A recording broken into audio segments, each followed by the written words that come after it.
एक छोटे से गांव में हरिया नाम का एक गरीब किसान रहता था। वह मेहनती और ईमानदार था, लेकिन उसके पास बहुत कम जमीन थी, जिससे उसकी आजीविका चलती थी।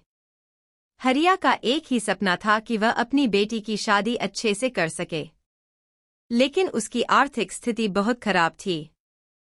गांव के कुछ लोग हरिया की ईमानदारी का मजाक उड़ाते थे। वे कहते, तू अपनी ईमानदारी से कभी अमीर नहीं हो पाएगा, लेकिन हरिया ने कभी उनकी बातों पर ध्यान नहीं दिया और अपनी मेहनत जारी रखी। एक दिन गांव में एक अमीर व्यापारी आया।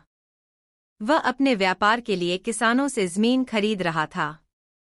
गांव के सभी लोग अपनी जमीन ऊंचे दाम पर बेचने लगे, लेकिन हरिया ने अपनी जमीन बेचने से इनकार कर दिया। व्यापारी ने हरिया से कहा, अगर तुम अपनी जमीन मुझे बेचोगे तो तुम्हें खूब पैसे मिलेंगे और तुम्हारी बेटी की शादी भी अच्छे से हो जाएगी।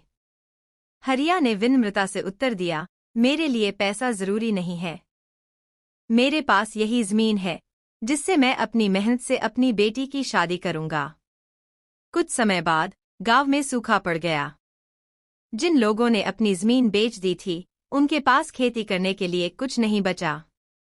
वहीं हरिया ने अपनी छोटी सी जमीन पर मेहनत की और अपनी फसल उगा ली।